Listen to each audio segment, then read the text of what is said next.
Yo, what's going on, snipers, and welcome back to our Atlanta Thrashers franchise mode here in NHL 21. So in last episode, we simulated the last half of the season. We also made a trade acquiring Mike Camilleri from, I think it was Los Angeles still. We only gave up like a second and a third round pick to get him, so it was not too expensive as an option to bring in. And yeah, we just barely made the playoffs somehow with a 39-31 7-5 record. So it wasn't the best regular season for our team, but at least we just barely made the playoffs, because hopefully that means we're going to be a good cheese team that could beat a lot of teams in this postseason, I hope.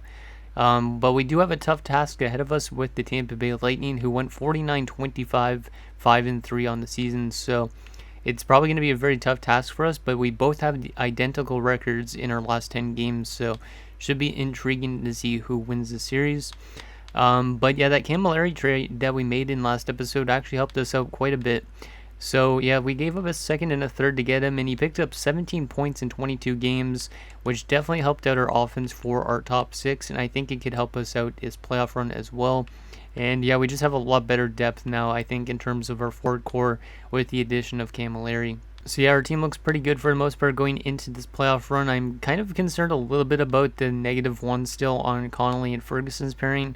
But other than that, I think our team looks pretty good for the most part. Like, chemistry could be improved, but it's not the end of the world. And then we also have some pretty solid depth with Wolski being scratched for now, and Scavello and Blugis. So yeah, that's pretty much what our roster looks like going into this playoff run. I'll quickly show you guys the roster for Tampa Bay, and then we'll get into a few comments before we actually get simulating. So here and again is Tampa Bay's roster. As you can see, they got Richards, LeCavalier, and St. Louis still together, which is pretty good. A very veteran-heavy top 6 on this team. They also have Prospel, Henrik Sedin, which is pretty crazy to see, and Lassi Kavusari, who was brought in from Chicago, one of their better younger players on this roster. Third line wise, they have a pretty good third line: Ben Clymer, Chris Drury, and Joseph Vasicek. So as you can see, their top 9 in general is usually around 30 plus, which is pretty crazy. And then you get to their fourth line, it's a little bit weaker, but still pretty good. You got Sickhart, Mayer, and Marcotti. And then you get to their defensive core. They do got some good defenders like Kubina, Girard, and Boyle. But then it drops off considerably with Bellamy, Olesen, and Dandino.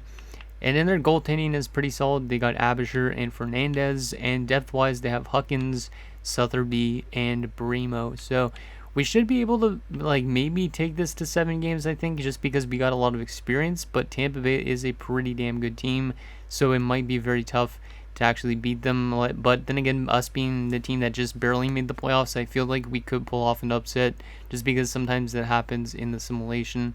But I will do a little bit of a comparison on how we played during the regular season as compared to them, just so you guys could kind of get a feel for what we're good at and what they're good at. Because I don't know if I did that at the end of last episode, I might have. But as you can see, Tampa Bay finished with 106 points on the season, while we finished with 90 points. So they finished with 16 more points than us. A pretty big spread there. But they scored 294 goals. We scored 267. They scored a lot more goals. We allowed 248 goals for. They allowed 234. So they were a little bit better defensively. And then power play wise, they're 25.8%, while we were 24.7%, so both of our power plays were pretty good. And then we get to the penalty kill, they were pretty bad, 78.9%, but we were also around there at 82.6%, but we were better than them on the penalty kill. So hopefully that could be the deciding factor is our penalty kill doing a lot better than theirs in this first round. I think we did play them a few years ago, but I don't really remember for sure because I played Tampa Bay so many times in my Detroit series that it's hard to remember if I did or not. Okay, so before we get into the playoff simulation, we do have a few comments to go over, and this first one is from HawksFan88. He says, I thought you would have to give up a little more for Camilleri, so I don't really mind the trade now, which I agree with. I thought I was going to have to at least give up maybe like a top 6 prospect, but then when I was looking through the different trade options, it said second and a third, so I had to do that because obviously a second could just be a top 9 forward or even a top 6 defenseman at best, maybe even. So it was a good trade, I think, for our team to make. And then the last comment is from Half Silly. He says, I should probably stop commenting on this channel considering that most of the guys who I think will look good in the draft flop in the NHL. And no, Half Silly, I don't mind your picks still, even if some of them are not that great. That happens all the time. And in this franchise mode, actually, when you pick somebody that's not that good, sometimes they actually do pan out, because I find with, like, at least, I don't know what it is, but with, like, these throwback rosters that anybody can make the NHL, like, if the player doesn't make the NHL for us, there's going to be a team that probably uses him on their top 6 at like a 74 overall. So don't worry, more than likely some of the guys you actually suggested will get into the NHL at some point. Okay, so let's get into this first round matchup and see if we could actually knock out Tampa Bay. That would be pretty amazing if we could. I think we did play them one time, and I think they came back from like 3-1 against us, if I'm not mistaken. But I could be completely wrong with that again, because like I said, I don't really remember if we played Tampa Bay before. I think we have. But anyways, let's get into game 1 on the road in Tampa Bay. See if we could steal some games. That would be nice. First period, and that is not the way we want to start it off. As soon as I saw that Kawusari goal, I'm like, that's not good. And then they get 2 other goals from Jonathan Girard and Martin St. Louis, and they're up 3-0 after 1. So not a really good start from Carey Price. Shots are 12-11 in favor of Tampa Bay as well. Hopefully we can bounce back in the second. Maybe we can come back from a 3-0 deficit. I have no idea, but this team needs to get their offense going, and Carey Price needs to step it up a little bit. Second period, still down 3-0. That's not good. They're out shooting us really badly, 28-12. That is not a good sign. I knew Tampa Bay was a good team during the regular season, but damn, this does not look good. Like, if this first game like sets the tone for the entire series, we are gonna have a very tough time scoring against this team, and also probably keeping the puck out of the net. Third period underway. Let's see if we could at least get maybe a goal in this third period to like maybe take Abisher off his game for next game. I don't know. Come on, boys. Penalty kill. Short-handed goal. Okay. Frolov scores a short-handed goal. Make it a 3-1 game. I'll take that. That might be one of his first ever playoff goals. And Bergeron makes it a 1-goal game late on the power play. Can we tie the game up? No, we can't. Martin St. Louis makes it 4-2, and Adam Mayer gets the empty netter, and we're going to lose game 1 5-2. We got outshot 37-25, so we definitely need to get a little bit more offensive zone time. We also need to contain their offense, so we are maybe going to have to make some line changes if we lose the next game. But our only goals, Frolov from Malkin and Bergeron from Malkin and Bork. So, yeah, not the best opening game. Who was the worst plus-minus for us in that game? It was the second line of Camilleri, Henrichs, and Houghton, and that's not good. I brought in Camilleri to help us out offensively, and Brody was a -3. I might take Brody out of the lineup, because I think I told you guys in the last episode, he's usually our defenseman that's out there for a lot of goals against. I feel like I could change him in Belugis, and put Belugis into the lineup. And then, yeah, maybe that line would be a little bit better defensively. I mean, it wasn't a great game from Carey Price either, so yeah, maybe we'll change some things up. So Martin St. Louis gets first star, Kawusari the second star, and Richards the third. So that's pretty much there's both of their top 6 lines. And not good. Nikita Breland's been injured, but at least that's the AHL. I don't want NHL playoff injuries, because that always comes back to bite you. Let's just go back to best lines down there in the AHL, and let's go to our lines, because I think I'm going to make some adjustments, because that was not the way this team should be playing. But I mean, it's against a tough team, so. But yeah, Brody, I think I'm going to take you out of the lineup and see if Belugis would be better. Oh, I don't like that. Unless I put Belugis up. Alright, maybe if I move Martinez up. Yeah, Martinez up works, but it does get rid of the +3 that Kondrayev and Wall have, but I think I will do that just to change things up on this defensive core a tiny little bit, because I know Belugis is a lot better defensively by comparison to Brody. Nothing against Brody, because I do like this guy sometimes, but yeah, his plus-minus in his career has not been that great. He kind of reminds me of Lacerte in our Detroit series to an extent. As for the second line, I could always change Henrichs and Kemp, which I think I'm going to do just for now, just because Kemp is a really good passer. I think Camilleri is, a good shooter, so maybe that will help out that line a little bit. And then Henrichs could play with Bork again like he was earlier in the season. Yeah, I think that's what I will do. Eventually, maybe we'll take out like somebody like Bobrovsky and we can put in Wolski or Scavello into the lineup. But we do have options to do for our roster if our team isn't performing. Like, I could always take Carey Price out and put actually Brian Elliott in like he was last year for a decent amount of the time. Because, yeah, Carey Price hasn't had good playoff numbers usually in his career. Well, actually, last year he was pretty solid. Brian Elliott was really good last year, though. I'm going to change to Brian Elliott for this game, and then we'll go back to Price for the next game. Kind of flip-flop the two of them again, just because that's what we did last year, and we got to the conference finals. I know I'm making a lot of changes just for a Game 2 situation, but this is almost a must-win situation to an extent, because if we lose this game, like, I feel like Tampa could easily win games in our home building. So, Game 2 still on the road. Let's see if we could tie this series up. Headed back home. First period, and we're down to nothing. So once again, not a good opening period from the team. We're getting outshot 17-3. Oh my god. Yeah, we just can't contain this offense at Tampa Bay. I mean, Tampa Bay's been a really good team to start the series, or not this series, like as in playoff series, but in this entire franchise mode. They've like been to the Cup Finals, I think, a couple times. They've also had like Heavy Bullen win a couple like Vezinas before he left. But yeah, Adam Mayer scores, Martin St. Louis scores, and they're both like 4 minutes apart. We need to literally get a lot more shots in the second period, or else we do not stand a chance. Because if we're only going to take like 15 shots a game, there's no chance we're going to beat like somebody like David Abisher, I don't think. Second period, and it's 3-1. Okay, that's not that bad. Malkin made it a 1-goal game, but Matthew Dandino restores the 2-goal lead for Tampa Bay. We're still being badly outshot 29-12. Let's see what happens here in the third if we can come back from a 3-1 deficit. But yeah, this is not looking good so far in this playoff round. I was hoping that we would be the cheese team to knock out Tampa Bay, but I don't think that's going to be the case this year. Because Tampa seems like a team on a mission right now. Like, if we win one game, I'll be kind of surprised. But we are going to drop Game 2 4-1 as Le Cavalier gets that empty netter, and we got outshot 42-26 by the end of that game. That is not good. So Brian Elliott didn't really make a difference. But our only goal is from our top line again. Malkin from Kovalchuk and Bergeron. So Malkin's got 3 points in 2 games. So at least he's been doing something. But the rest of his team has not been there. Like plus-minus wise again, let's take a look at the plus-minus. It's probably our 4th line, looks like. So I might throw Wolski in. It was not a terrible game from Brian Elliott. His save percentage was actually really good. And his goals against was okay, I guess you could say. So maybe we will go back to Brian Elliott for next game.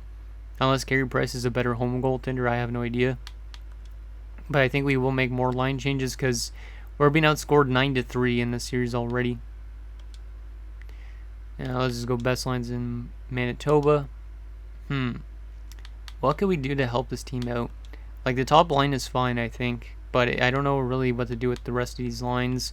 I think I might take out Bobrovsky because he's a -2. And then throw in the youngster in Wolski. Give him an opportunity. Flip-flop him in Likachev around. Maybe go back to Bork on that second line. No, that doesn't really work. Unless I was to move Bork up. Move Camilleri up. And then go Kemp down here. Okay, we'll try this out for something different. Try Camilleri back on his left side. Because he was on the right side before that. And in defensive pairings, we will try. How's Blue just -1? That's not terrible. I know there's a -3 like overall between Blue Jays and Connolly, but we're gonna try it out. And yeah, I think I'm gonna go back to Brian Elliott again for now. But if he loses this game, then we'll go back to Carey Price. But yeah, this is not looking too good. I kind of felt like Tampa Bay was going to probably beat us to an extent because of how they played during the season. But at the same time, when you just barely make the playoffs, I feel like you could be a cheese team and you could go pretty far in the playoffs. So, but that doesn't seem like that's going to be the case this year because we're just going to run into a really hot team. So here we go, Game 3. These are must-win games here on home ice. Let's see if we could claw our way back into the series. First period of game number 3. And it's 2-1, okay. I'll take that. They scored 2 goals opening period again, though, which is not a good sign. We've had pretty bad opening periods, actually, in the series. So Clymer and Calvusari get their goals, but Malkin will extend his point streak to 3 games. And the shots are actually pretty even in this first period. We're actually out shooting them for a change, 11-9. So that's actually a really good sign. Hopefully we can tie this game up here in the second period. And we're down by 2 again. Not good. Brad Richards scores a power play goal.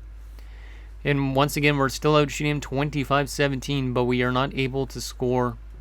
This is not good. Tampa's just too good defensively, and then their offense shows up at opportune times, it seems like. Third period, are we going to go down 3-0 in the series and have to pull off a historic comeback?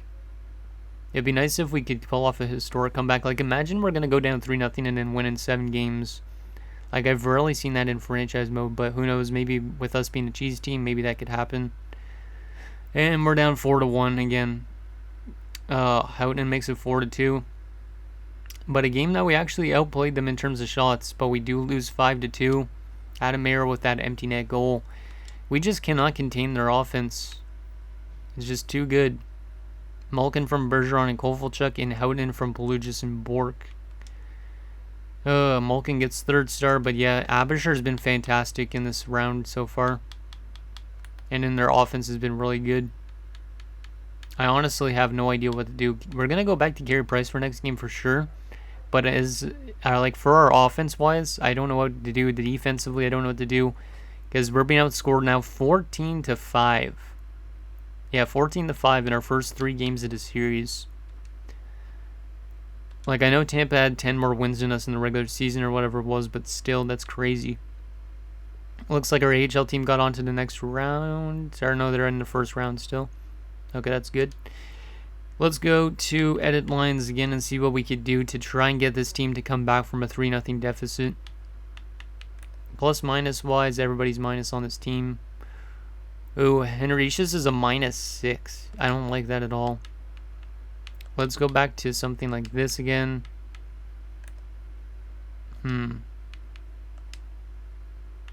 Try something like this. And then... How has Bork been? He's been 2 points in 3 games is not that bad. I'm going to put Henricius down to the 4th line. Just because he's been really badly defensively. Wolski took 5 penalty minutes in that opening game, so he got a fight in his first ever playoff game. Huh, interesting. What can we do with our defense? Go back to Kondrativ and Wall. Pelugis is still only a -1. I don't know, we'll just go back to that. And we'll go back to Carey Price. Maybe we could adjust our special teams a tiny little bit. Yeah, do something like that. Do something like that. Actually, Kovalchuk on the point is not too bad. We could always put in a defenseman on the power play unit, though. Which, in that case, we need to also put in a shooter there. So I think what I will do... Actually, I'll put I'll put Bork up there. So we need to put on some defensemen on our power play, I think. So in that case, we don't really have anybody that's offensively minded. We could put Ferguson on the power play. So that's what we'll do, give the youngster an opportunity. Flip-flop him and Kovalchuk around. And then I think I'll take Likachev off the power play. And give Kondrativ some time as well. And I think that's what we'll do. Now let's go back to this. And go to something like that. Actually, something like this would be good. And then we can move Houghton down. Yeah, Houghton down.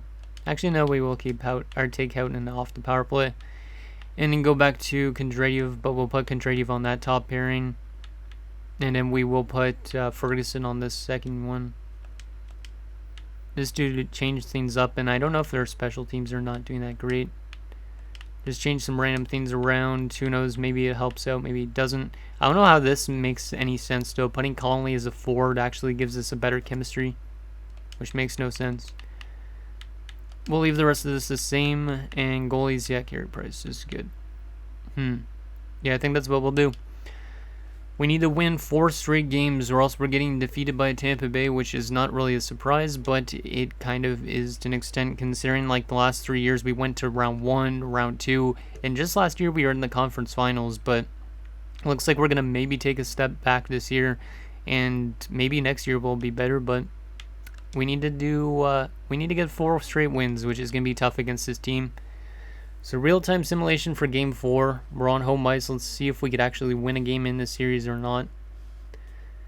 And Lecavalier opens the scoring for them on the power play, and Vasicek scores right after. We're not going to win a game in this series.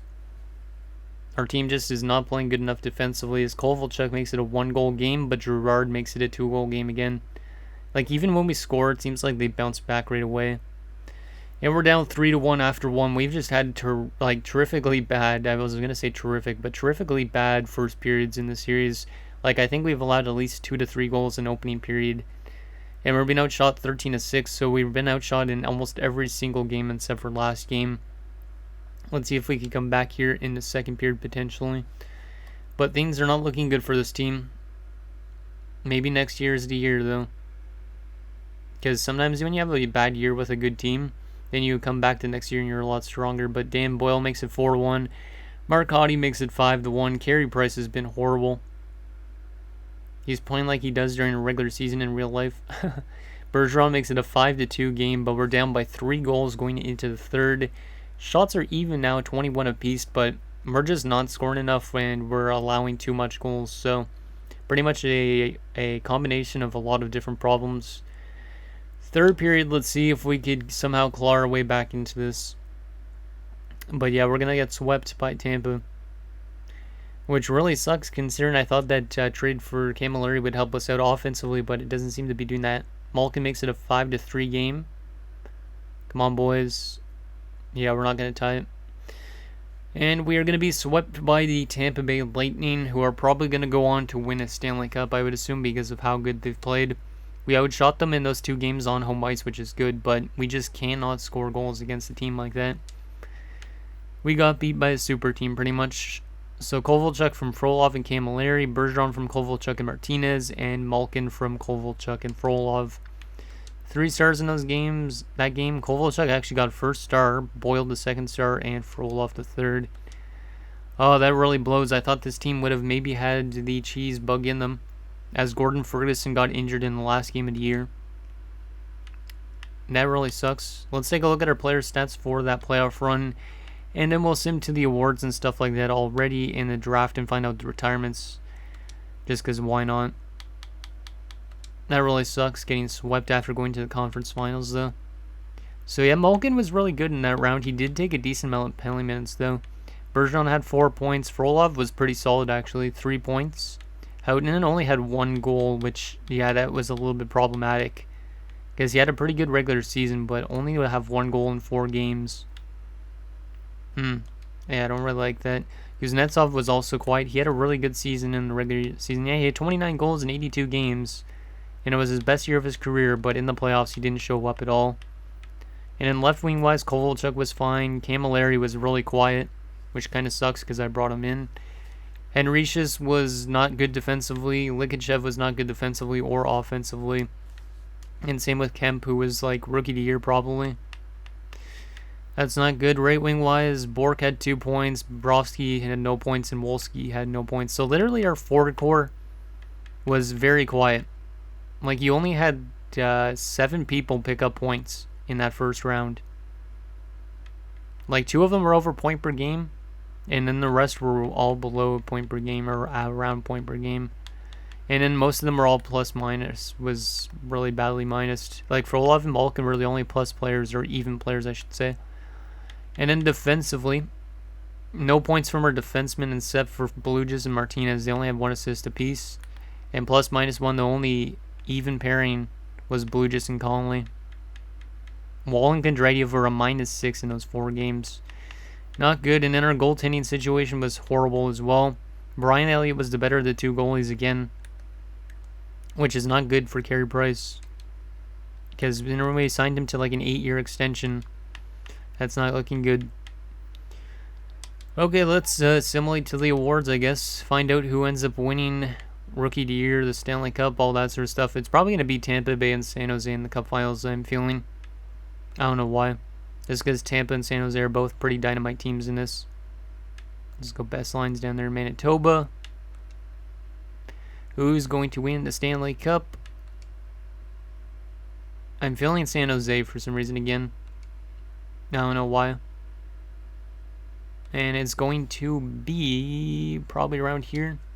We got to re-sign our contract in Atlanta. And it's going to be San Jose. I figured as much. San Jose winning back-to-back Stanley Cups, I think that is now. And Hartford wins the AHL. Our AHL team actually got to the finals. So that's actually a good sign. But then again, we did have a really good roster down there, I think. So interesting on that front. But let's take a look at the awards, and then we'll sim up to the draft and all that, just to see what potential prospects are out there and that type of thing. So San Jose wins, actually not back-to-back Stanley Cups, 2 Stanley Cups in the last 3 seasons. And they've won back-to-back President's Trophies. Okay, and it was the San Jose and Montreal Stanley Cup Finals. Interesting that Montreal gets to the finals in this, kind of like they do in real life. Individual awards, Ovechkin's going to win his third straight, actually not third straight, his first Art Ross, it looks like. Iginla's going to win the Hart, which is interesting. Dane Boyle to Norris. Hemsky to Lady Byng. There's the Calder to Jalen Kemp, which I'm pretty excited about because we brought him in from Europe like quite a few years ago, and he's looking pretty good. Maxim Afinogenov is going to win the Conn Smythe for San Jose. And then Marc-Andre Fleury is going to win his second Vezina in 3 seasons, and that's the 3rd straight year as San Jose Sharks goalie has won the Vezina, which is pretty crazy. Rick DiPietro and Brent Johnson are going to win the Millie Jennings. Corey Sarich wins the Bill Masterton. Some coach for Anaheim wins, and then Bergeron wins another Selke, not a surprise. Iginla wins the Lindsay, and Ovechkin's going to win his 3rd straight Maurice Richard, which is pretty crazy. In terms of the AHL, I don't think we had any awards, but I could be wrong. Nope, does not look like the case. Okay, let me actually take a quick look at the playoff tree just for fun to see how teams got there. So Tampa Bay got to the conference finals and lost to Montreal in 5 games. That's kind of ironic. Yeah, Tampa Bay was a good team. They probably should have went to the finals over Montreal in this, but whatever. Okay. Now we get to the retirements. Who is going to retire? We're not going to probably lose anybody because our team is so young that we're probably not going to lose anyone. So LA's got 1st overall, followed by Chicago and New York, which is probably the Islanders, and then Florida and Phoenix. Interesting. And we should be at the retirement shortly. There we go. Hopefully I don't have any video problems at this stage. So Martin St. Louis already retires. Wow. At 36. So Marty St. Louis retiring after beating us in the playoffs. And he had a really good overall too, so I don't know why he retired so young to an extent. Pavel Demitra also retires. Jason Blake. Andrew Burnett. A lot of decent names actually out there, looks like, for this retirement class. I won't read them all out because or else my voice is going to die, because it already has been trying to die on me this entire episode. Damn, Martin Straka went back to Ottawa. That's kind of cool. Rafalski, Barnaby, a lot of big names. Yannick Tremblay was one of our players in the original years. He retires in San Jose's AHL club, and he won a Stanley Cup with San Jose, it looks like this year. Was it this year?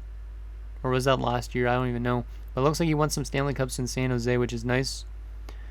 Boganecki, Dag, okay. A lot of other guys.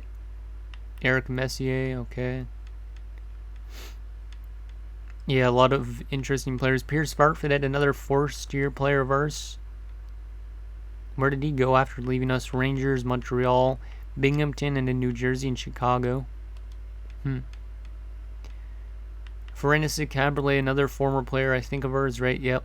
And then we traded him to Europe, and then he went to Florida, and then he played in the AHL in Laval for a bit. Ruslan Saleh. A lot of guys that passed away in 2011. That's sad. Anybody else intriguing? George LaRocque. Got to shout out him for sure. Jeff Cowan. Wasn't he on our team or no? Yeah, he was. I thought so. I couldn't remember if we had him or LA had him or where he was at the beginning of this. Yeah, quite a bit of retirements this year. A lot of enforcers now where I'm looking. I wonder if there's any big name goalie retirements. Goalie wise, yep, Nikolai Heavy Bolin's going to retire. He had like 2 Vezinas in this at least. So that's intriguing. Played in Tampa Bay, went to Calgary, which is really, really weird. And then he went to Europe for a little bit as well. Pretty good record as well in his career. And then his playoff numbers are unreal as well. Manny Legacy also retires. Martin Prusik retires. Steve Shields. And that is it. So a lot of former players, but no players from our roster, obviously, because we're just a really young team. But we do lose a coach in Jorgen Nicholas, which I don't remember if that's the head coach we just signed in the last episode, a few episodes ago. It might have been. If it is our head coach, we're going to have to find a new head coach again, which kind of sucks, but whatever. Yeah, I think that's like back-to-back years we've lost a head coach. I think that's our head coach. I could completely be wrong with that. That might be our assistant coach. Let me take a look at that quickly. But we might need a new head coach again. No, that wasn't our head coach. That was an assistant coach, it looks like. Oh, yeah, it was Sandlak that we hired. Okay, so it was just an assistant coach. It wasn't the end of the world, I guess. Let's take a look at the draft class and the progress reports as well as the contract situation, and then that will be it for this episode. So draft class wise, we are drafting where? We should check that out before we actually get there. So we're drafting at 18th overall, and we do not have a second or third because of the Camilleri trade, but we do still have our first, which is good. So if we look at the draft class, we have 18th overall. We are drafting around here, so we might be able to get somebody like Gaspard Lancelot, who looks like he could be a good scoring player, like a top 6 player maybe. There's also a top 4 defenseman in Shanahan, but he does not look that good. Even though it does say 3 years away. There's also Chiodu. So yeah, there's a lot of decent top 6 forwards and stuff. We could definitely get a good prospect in with whoever we get. Lysak. Any low elites that we could pin? There's a couple medium elites, but those are early round picks. Any low elites though? Because if there's like a first round low elite, that'd be nice, but it doesn't seem like it. Bo Shore might be decent. Murray Gleason might be decent as well. Yeah, this draft class might not be that bad, but since we have 18th overall, hopefully we can get a pretty good player to help us out with our future at least. Because like the stronger our prospect pool is, the stronger we're going to be for a long time, which is a good thing. Let me take a look if there's any good goalie prospects, just in case. Doesn't really look like it, at least from what I could see. Let's take a look at those progress reports quickly, just to see if there's any good development from our young guys. So Gordon Ferguson's getting some good development. A lot of natural growth, some of it's statistical drop-off. Jalen Wall is getting some growth, which is good, and it's more natural growth. A decent amount of growth on our NHL team. And then in the system-wise, Kevin Pruss is getting a lot of development all of a sudden because he does have top 4 potential. I don't know if he'll reach that potential, but still. Looks like we're getting some good development. Wolski dropped, it looks like, back down to a 78. But he still will probably be in our lineup next year. Let me just sort by overall.